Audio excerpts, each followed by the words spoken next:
గత పాలకుల అవినీతి సొమ్ము కక్కిస్తాం, బడ్జెట్లో కీలక మార్పులు ఉంటాయని సీఎం హింట్ ఇచ్చిన రేవంత్ రెడ్డి.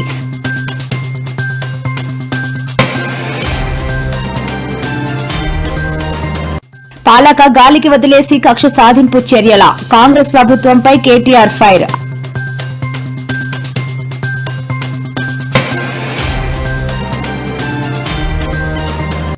అంగన్వాడీల బకాయిలు చెల్లించుకుంటే పోరాటం ఉధృతం చేస్తాం, హరీష్ రావు హెచ్చరిక.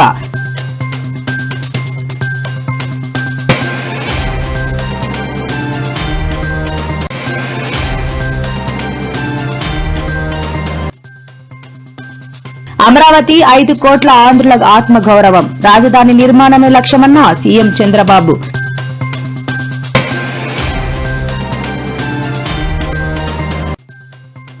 సూపర్ 6 హామీలు ఏమయ్యాయి, ప్రజల తరపున పోరాడతామన్న వైఎస్ జగన్.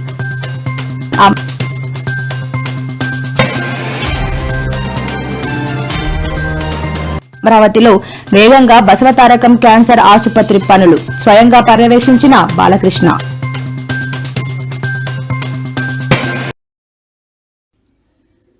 ప్రభుత్వ కార్యక్రమం తర్వాత మీడియాతో మాట్లాడిన సీఎం రేవంత్ రెడ్డి 10 ఏళ్ల బీఆర్ఎస్ పాలనలో రాష్ట్రం అప్పుల ఊబిలో కూరుకుపోయిందని ఆరోపించారు. మేం ప్రతి రూపాయిని ప్రజల సంక్షేమం కోసం ఖర్చు చేస్తున్నాం. గత పాలకుల అవినీతిని బయటపెట్టి దోచుకున్న సొమ్మును వెనక్కి రప్పిస్తామని ధీమా వ్యక్తం చేశారు. రాబోయే బడ్జెట్లో కీలక మార్పులు ఉంటాయని హింట్ ఇచ్చారు. అడ్డగోలుగా తప్పులను సరిదిద్దుకోవడానికే మా జీవితం హూనమైపోతుంది అధ్యక్ష. నిద్రలేని రాత్రులు పాపం మా బట్టి విక్రమార్క గారు, ఆయన పరిస్థితి అగమ్య గోచరం అయిపోయింది. అంతకుముందు స్మార్ట్గా ఉండేటోడు, గడ్డానికి నీట్గా రంగేసుకొని, ఇప్పుడు అది కూడా మర్చిపోయింది. ఇలా దెబ్బకు 3,30,30,570 కోట్లు మేము చెల్లించినాం అధ్యక్ష. దీని వివరాలు మళ్ళీ మొత్తం టోటల్గా వచ్చినప్పుడు చెప్తాం. ఎంత అప్పు ఎంత మిత్తికి తెచ్చిరు తెలుసా అధ్యక్ష? మంది కాకపోతే ఢిల్లీ దాకా దేకమన్నాడు అంటే వెనకటికి ఓడు 11.5%తో మిత్తితో తెచ్చిరు అధ్యక్ష. 10 ఏళ్లకు 12 ఏళ్లకు మార్కెట్లో 8-8.5% బొచ్చడుగా అప్పులు ఇచ్చేటోళ్ళు ఉంటే కమిషన్లకు కక్కుర్తిపడి 11.9 అప్పులకు తెస్తే నేను ఢిల్లీకి తిరిగి మోడీ గారి దగ్గరకు పోయి, నిర్మలా సీతారామన్ గారి దగ్గరకు పోయి పదే విజ్ఞాపనలు చేసి లోన్ తగ్గించుకోవడానికి చేసి ఈ సంవత్సరం 27,000 కోట్ల పైచలకు నేను డెట్ రీస్ట్రక్చర్ చేయించుకొని వచ్చిన అధ్యక్ష. 7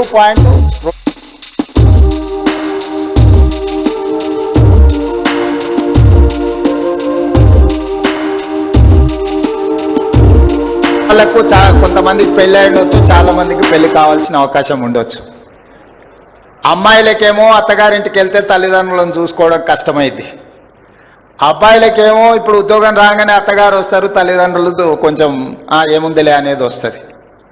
అమ్మాయిలకైనా అబ్బాయిలకైనా నా సూచన ఒక్కటే, ఇవాళ రేపు ఇంతకుముందులాగా ఫ్యామిలీలో 4-5 కిడ్స్ ఉండే కాలం కాదు. 1 or 2 కొడుకైనా బిడ్డైనా మీరే మీ తల్లిదండ్రులను గౌరవించడం, మీ తల్లిదండ్రులకు ఇవ్వాల్సిన మర్యాదతో పాటు వాళ్ళు వయసులో రెక్కలు ఊడేలాగా ఉపాధి హామీ కూలికి పోయి కూడా రూపాయి జమ చేసి మిమ్మల్ని ఇంత వాళ్ళని చేసి పెంచి పోషించరు. మీ తల్లిదండ్రులను బాగా చూసుకోండి. ఏ ఒక్క అధికారి కూడా నా చేతిలో నియామక పత్రాలు తీసుకున్న వాళ్ళను తల్లిదండ్రులను బాగా చూసుకోవడం లేదు అని నాకు తెలిస్తే మాత్రం నిజంగా నా ప్రయత్నం విఫలమైనట్టుగానే నేను భావిస్తా. ఒకవేళ అట్లాంటి సిచ్యువేషన్ వస్తే మిమ్మల్ని మీరు కరెక్షన్ చేసుకోండి. ఏదేమైనా రేపటి శాస్త్రాలలో తల్లిదండ్రులను చూసుకో వాళ్ళ జీవితాలలో 10-15% కోత విధించి వాళ్ళ ఖాతాలు వేయడానికి నిర్ణయం తీసుకోబోతుంది.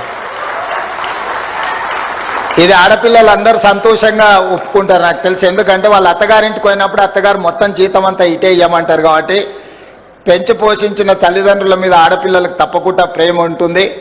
వాళ్ళు సంతోషంగా ఈ చట్టాన్ని స్వీకరిస్తారు. మరి అబ్బాయిల సంగతి నాకు తెలీదు.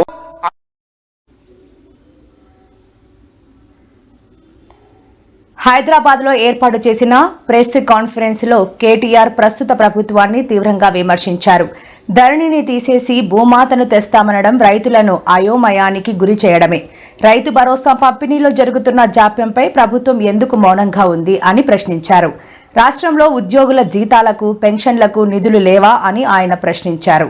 పాలన గాలికి వదిలేసి ప్రతిపక్ష నేతలపై కక్ష సాధింపు చర్యలకు దిగుతున్నారని రేవంత్ రెడ్డి ప్రభుత్వంపై మండిపడ్డారు. కేంద్ర ప్రభుత్వం ప్రధానమంత్రి నరేంద్ర మోడీ గారు ప్రతిసారి ఎలక్షన్లు అంటూ ఏమన్నా జరగంగానే తెల్లారే సిలిండర్ ధరలు పెట్రోల్ ధరలు పెంచుడు ఆయనకు అలవాటైపోయింది. ఇలా ఇక్కడికి వస్తుంటే ఇప్పుడే వార్త వచ్చింది. దేశ చరిత్రలో వచ్చే సంవత్సరం అయితే సరిగ్గా 80 ఏళ్ళు నిండుతుంది భారతదేశానికి స్వాతంత్రం వచ్చి. 80 ఏళ్లలో ఎన్నడూ పెంచనంత పెద్ద ఎత్తున వాణిజ్య సిలిండర్ల మీద, అంటే హోటళ్లలో వాడే సిలిండర్ల మీద ఇవాళ రేట్ ఎంత పెరిగింది ఎరికేనా మీకు? తెలియదా? ఎగ్దం ఒకటేసారి 993, అంటే 1000 రూపాయలు, 1000 రూపాయలు ఒక సిలిండర్ మీద పెంచి సామాన్యుడి నడ్డి విరిచి ఆ హోటళ్లలో పనిచేసే కార్మికులందరికీ ప్రధానమంత్రి గారు మేడే కానుక ఇచ్చిండు మీ అందరికీ. ఏది? 1000 రూపాయల సిలిండర్ ధర పెంపు. దీనివల్ల ఏం జరుగుతుంది, ఏమవుతుంది ఒక్కసారి మీరు ఆలోచన చేయండి. హైదరాబాద్లో నిన్నటిదాకా సిలిండర్ ధర 2321, ఇవాళ దాని ధర 3315. ఎన్నడూ ఈ భారతదేశంలో ఇంత పెద్ద ఎత్తున ఎవరు సిలిండర్ ధరలు పెంచలే. దీనితో ఇప్పుడు ఏమవుతుంది, హోటళ్లల్లో రెస్టారెంట్లలో పనిచేసే కార్మికులందరికీ దినదిన గండం అన్నట్టు వాళ్ళ పరిస్థితి. ఇప్పటికే గ్యాస్ దొరుకుతలేదు, అదే యుద్ధం చాలా అయినాక అని చెప్పి చాలామంది హోటళ్లల్లో తగ్గించిండ్రు, రెస్టారెంట్లలో హోటళ్లలో తగ్గించారు, ఏది వండుడే తగ్గింది. కానీ వాళ్ళ సామాన్యుడు, ముఖ్యంగా లక్షలాది మంది పిల్లలు హైదరాబాద్లో బ్యాచిలర్లు ఇక్కడ ఐటీ ఉద్యోగాలు చేసుకుంటూ ఇతర ఉద్యోగాలు చేసుకుంటూ హోటళ్ల మీద మెస్సుల మీద ఆధారపడేటోళ్ళు ఉంటారు. వాళ్ళందరికీ ఇలా ఇబ్బంది, వాళ్ళందరికీ మరి ఆహారం ధర పెరిగిపోతుంది. అట్లాగే కేవలం వాణిజ్య సిలిండర్లు మాత్రమే కాదు, 5 కిలోల చిన్న సిలిండర్ల మీద కూడా ధర పెంచిండ్రు. 261 రూపాయలు దాని మీద కూడా పెంచిండ్రు. దాంతో ఏమవుతుంది, నిత్యావసర వస్తువులు ధరలు అవి మళ్ళీ ఒక్కసారి పెరిగిపోయే ప్రమాదం.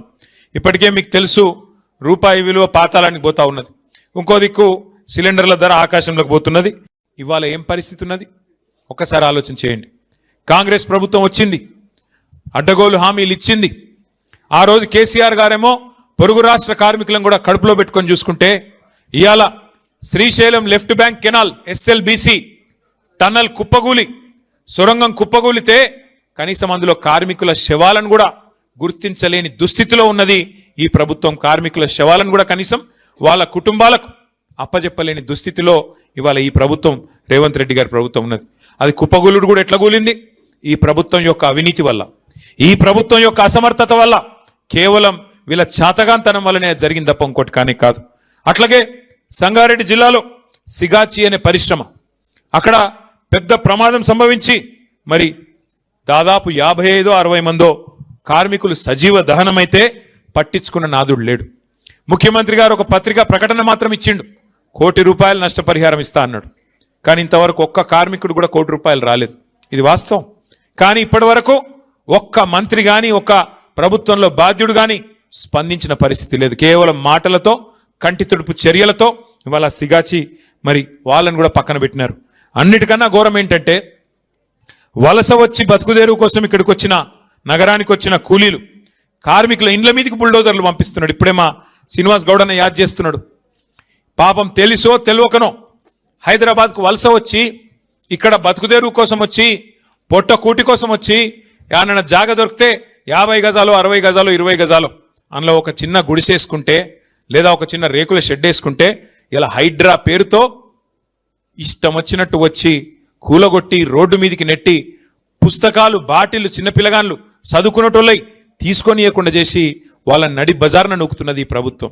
అందుకే నేనంటా, ఈ ప్రభుత్వం, కాంగ్రెస్ ప్రభుత్వం కట్టే కొట్టే తెచ్చే అన్నట్టు చెప్పాలంటే ఏమున్నది గర్వకారణం? ఈ ప్రభుత్వం చూస్తే కూల్చివేతలు, ఎగవేతలు, పేల్చివేతలు అన్ని ఎగ్గొట్టుడినాయి. బీఆర్ఎస్ నేత హరీష్ రావు ఈ రోజు మీడియా సమావేశంలో కాంగ్రెస్ ప్రభుత్వంపై విమర్శలు గుప్పించారు.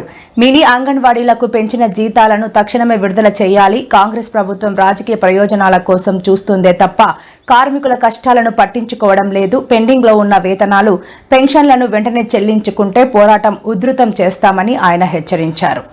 మరో ప్రధానమైన సమస్య అంగన్వాడీ టీచర్లు. ఒకవైపేమో 1వ తారీఖే జీతం ఇస్తున్న ప్రభుత్వం అని మీరేమో గప్పాలు కొట్టుకుంటున్నారు. అంగన్వాడీ టీచర్లేమో రోడ్డెక్కుతున్నారు. ఈ రాష్ట్రంలో 65,000 మంది అంగన్వాడీ టీచర్లు ఆయాలు ఉన్నారు.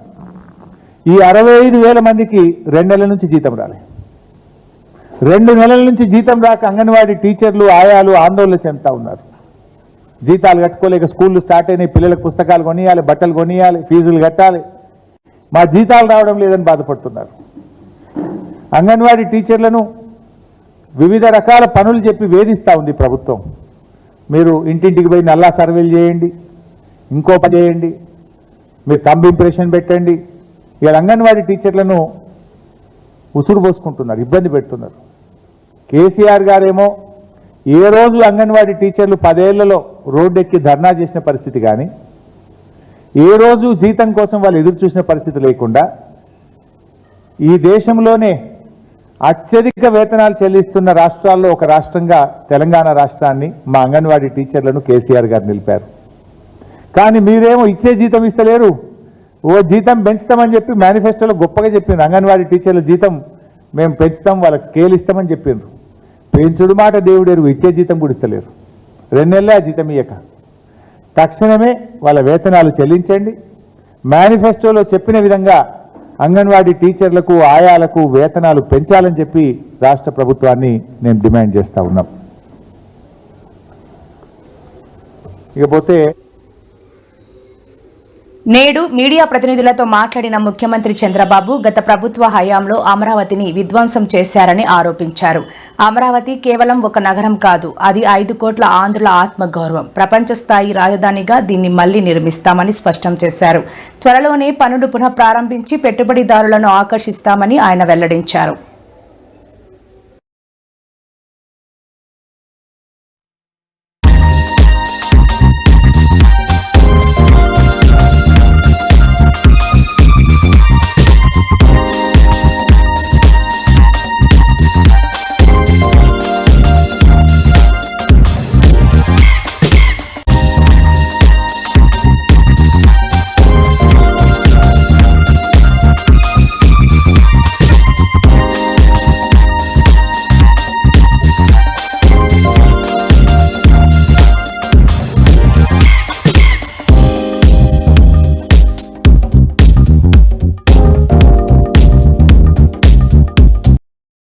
ప్రాజెక్ట్ లో ఉండే డయాఫామ్ వాల్ అది మొత్తం మునిగిపోయే పరిస్థితి వచ్చింది. 440 కోట్ల రూపాయలతో పనిచేసిన డయాఫామ్ వాల్ ఈరోజు మళ్ళా 1000 కోట్లు పెట్టి కొత్త డయాఫామ్ వాల్ కట్టే పరిస్థితి వచ్చింది. మీ అందరికి హామీ ఇస్తున్నా 2027లో గోదావరి పుష్కరాల కంటే ముందు పోలవరం పూర్తి చేసి కృష్ణా నదికి అనుసంధానం చేస్తాం.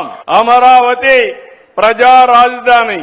అలాంటి అమరావతిని ఎడారని శ్మశానమని మొత్తం నాశనం చేసే పరిస్థితికి వచ్చారు. ఇవి చూసినప్పుడు నాకు చాలా బాధేస్తుంది. ఒక వ్యక్తి నిర్మాణం చేయగలుగుతాం, అదే ఎన్డీఏ ఈరోజు నిర్మాణం చేస్తున్నాం. అదే ఒక వ్యక్తి విధ్వంసం చేయగలుగుతాడు. అమరావతి పనులు చాలా ఫాస్ట్ గా జరుగుతున్నాయి. తొందరలోనే ఇన్నర్ రింగ్ రోడ్డు కూడా తీసుకొస్తాం. అభివృద్ధి జరగాలంటే భూమి ఉండాలి.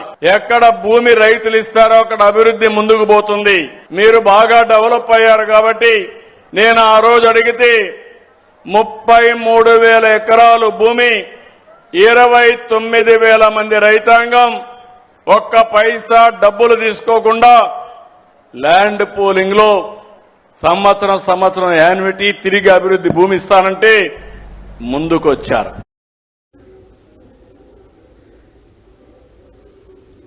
నేడు వైసీపీ కార్యాలయంలో మీడియా సమావేశం నిర్వహించిన జగన్ కూటమి ప్రభుత్వం ఇచ్చిన హామీలను అమలు చేయడంలో విఫలమైందని మండిపడ్డారు. సూపర్ 6 పథకాలపై ప్రజలకు సమాధానం చెప్పాల్సిన సమయం వచ్చింది.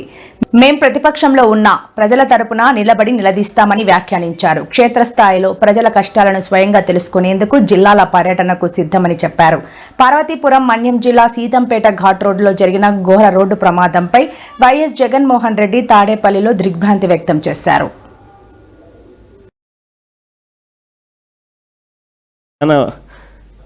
అతి దరిద్రమైన పని చంద్రబాబు నాయుడు ఏదైనా చేస్తా ఉన్నాడంటే ఇది అతి దరిద్రమైన పని. నిజంగా అతను మంచి చేయకపోతే చేయకపోయి కనీసం చెడు చేయడం అన్న దానికి మనకి ఇంతకన్నా దరిద్రం ఏదైనా ఉంటుందో నాకు అర్థం కాదు అసలు.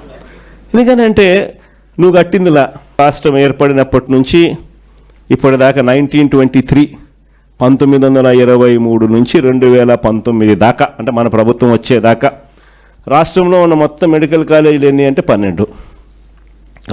గవర్నమెంట్ రంగంలో ఉన్న మొత్తం మెడికల్ కాలేజీలు ఎన్ని అని అంటే 12. ఈ 12 కాలేజీలకు చంద్రబాబు నాయుడు చేసింది 0. మనం వచ్చిన తర్వాత ఏకంగా 5 ఏళ్లలో కోవిడ్ ఉన్నా కూడా 2 సంవత్సరాలు, 5 ఏళ్లలో ఏకంగా 17 మెడికల్ కాలేజీలు మనం తీసుకొచ్చే కార్యక్రమం చేస్తాం. అసలు గవర్నమెంట్ ఎందుకు స్కూల్ నడుపుతుందో, అసలు గవర్నమెంట్ ఎందుకు హాస్పిటల్ నడుపుతుందో, గవర్నమెంట్ ఎందుకు ఆర్టీసీ బస్సులు నడుపుతుందో ఎప్పుడైనా ఆలోచన చేశారా? ఎప్పుడైనా తట్టిందా? ఎందుకంటే గవర్నమెంట్ ఇది చేయకపోతే ప్రైవేట్ వాడు పేదవాడిని మధ్యతరగతిని పూర్తిగా నాశనం చేసేస్తాడు. ఎక్స్ప్లాయిటేషన్ జరుగుతుంది. ప్రైవేట్ ఎక్స్ప్లాయిటేషన్కి చెక్ పడాలి అని అంటే గవర్నమెంట్ అనేది స్కూల్ నడుపుతేనే చెక్కు పడుతుంది, గవర్నమెంట్ అనేది హాస్పిటల్ నడుపుతేనే చెక్కు పడుతుంది, గవర్నమెంట్ అనేది ట్రాన్స్పోర్ట్ ఆర్టీసీ నడుపుతేనే చెక్కు పడుతుంది. లేకపోతే ప్రైవేట్ వాళ్ళు పేదలను మధ్యతరగతి వాళ్ళను పూర్తిగా ఎక్స్ప్లాయిట్ చేసే కార్యక్రమం జరుగుతుంది. This is common sense. Government medical కాలేజ్తో పాటు అక్కడ ఒక మల్టీ స్పెషాలిటీ హాస్పిటల్ కూడా టీచింగ్ హాస్పిటల్గా అవైలబిలిటీలోకి వస్తుంది. ఎందుకనంటే అసిస్టెంట్ ప్రొఫెసర్లు పీజీ స్టూడెంట్సు, మెడికోసు వీళ్ళందరూ కూడా అక్కడే పనిచేస్తారు, నర్సింగ్ స్టూడెంట్స్ అందరూ కూడా. సో ఒక సూపర్ స్పెషాలిటీ హాస్పిటల్ అన్నది కూడా ఒక సీట్లు ఇస్తే సెంట్రల్ గవర్నమెంట్ మాకు వద్దు అని ఎన్నిక లెక్క రాసినాడు. రాష్ట్రంలో 1 కోటి సంతకాల సేకరణ జరుగుతూ ఉంది. ఇంకా లైక్ మైండెడ్ పీపుల్ను ఇంకా మిగతా వాళ్ళందరినీ కూడా మనం అందరినీ కూడా కలుపుకొని పోయే కార్యక్రమాలు కూడా చేస్తూ అందరినీ కూడా ఈ స్ట్రీమ్ ఆఫ్ థింకింగ్ లేకి ఎక్స్ప్లెయిన్ చేస్తూ వీళ్ళందరినీ కూడా మమేకం చేస్తూ ఈ కార్యక్రమం జరిగించాలి. ఇందులో మీ పాత్ర చాలా క్రిటికల్ అన్నది గుర్తుపెట్టుకోండి. ఐ థింక్ 12వ తారీఖున ప్రతి నియోజకవర్గంలోనూ కూడా ఈ కార్యక్రమాలు, ఈ ర్యాలీస్ చేసి, అసెంబ్లీ స్థాయిలో ర్యాలీస్ చేసి ప్రొటెస్ట్ తెలియజేసే కార్యక్రమాలకు జరుగుతూ ఉంది. సో 12వ తారీఖు చేసే ఆ కార్యక్రమాలు చంద్రబాబు నాయుడుకి ఏ రకంగా షాక్ తగలాలి అని అంటే చంద్రబాబు నాయుడు అనే వ్యక్తి ప్రైవేటైజేషన్ అనేది బుర్రలో నుంచి తీసేసేయాలన్న ఆ లెవెల్. ఈ 3 ఏళ్ళు మాత్రం ఎటునో గట్టిగా ఈ చంద్రబాబు నాయుడు గారి ప్రభుత్వం పోయే దానికోసం శాయశక్తుల అందరం కష్టపడదాం, ప్రతి అడుగు ముందుకేద్దాం. 3 ఏళ్ళు దీని తర్వాత వచ్చేది మళ్ళీ మన ప్రభుత్వమే. ఆ తర్వాత చంద్రబాబు నాయుడు గారికి తెలుగుదేశం పార్టీకి సినిమా ఎట్ట చూపించాలో మనం చూపిస్తాం. ఎవరైతే మిమ్మల్ని ఇబ్బందులు పెట్టారో అందరి పేర్లు నోట్ చేసుకోండి. నేను చెప్తా ఉన్నా, మీరు నోట్ చేసుకోండి. ఒక్కొక్కడిని మాత్రం యూనిఫామ్కున్న వాల్యూ ఏమిటి అనేది వాళ్ళకి అర్థం కావాలి. యూనిఫామ్ అంటే ప్రజలకు మేలు చేయడం కోసం యూనిఫామ్, అంతేగాని అధికారంలో ఉన్న వాళ్ళ కోసం సలాములు కొడుతూ గులాంగిరి చేస్తూ ఇటువంటి చిత్రహింసలు పెట్టే కార్యక్రమం ఈ రోజైతే ఏదైతే జరుగుతూ ఉందో దీనికి తెర పడాలి అని అంటే ఏదైతే నువ్వు విత్తినావో అది ఎలా పండుతుంది అనేది నీకు తెలిస్తేనే ఇంకొకసారి నువ్వు ఆ ఇత్తనం ఇత్తడానికి నువ్వు భయపడే పరిస్థితిలోకి నువ్వు వచ్చినప్పుడే ఇది జరుగుతుంది. కాబట్టి ఈసారి మాత్రం ఖచ్చితంగా మెసేజ్ ఖచ్చితంగా పోతుంది. ఎవడెవడైతే అధికారి, ఎవడెవడైతే వైఎస్ఆర్సీపీ కార్యకర్తను ఎవడెవడైతే ఇబ్బంది పెట్టాడో వాళ్ళందరినీ కూడా చూస్తూ ఊరుకోము. చట్టం మీద దోషులుగా నిలబెడతాము. ఒకవేళ వాళ్ళు రిటైర్ అయిపోయి వెళ్ళిపోయినా, లేకపోతే వాళ్ళు దేశం విడిచిపెట్టిపోయినా కూడా ఎవరిని వదిలిపెట్టం. 7 సముద్రాల అవతలున్నా కూడా అందరినీ కూడా పిలిపించే కార్యక్రమం చేస్తాం.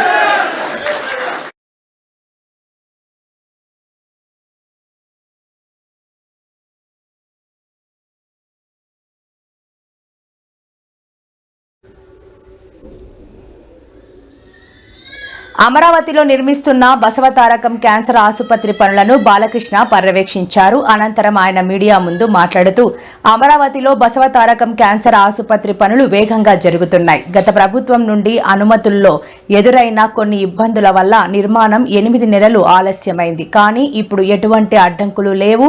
త్వరలోనే ప్రజలకు మెరుగైన వైద్య సేవలు అందుబాటులోకి వస్తాయి అని తెలిపారు.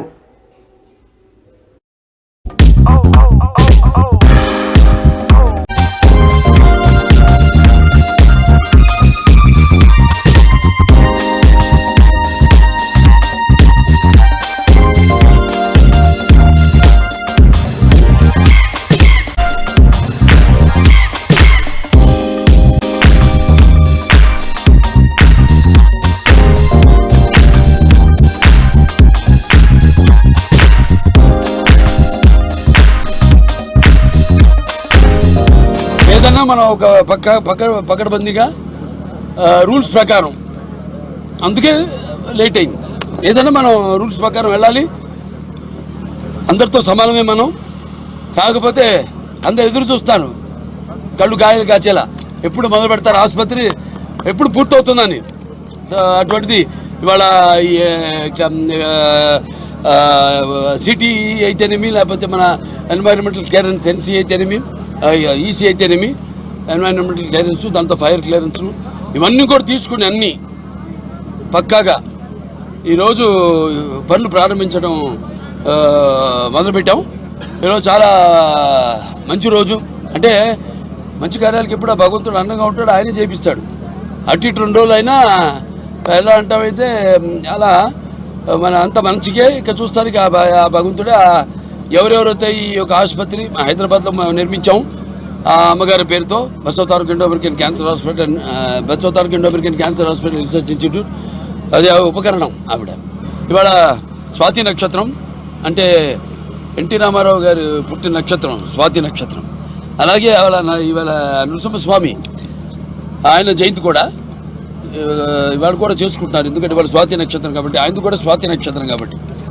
సో అలా ఈరోజు ఆసుపత్రిని ఈరోజు 21 ఎకరాలు మొత్తం, దాంట్లో 21 ఎకరాల్లో మొత్తం ఒక 8.5 లక్షల చదరపు అడుగులు, అంటే 7 అంతస్తుల బిల్డింగు మొదటి ఫేజ్లో. సో మొత్తం ఇది మొదటి దశలో 650 కోట్ల రూపాయలతో వ్యయంతో ఈ మొదటి ఫేజ్ని మేము ఈరోజు పనులు ప్రారంభించడం జరిగింది.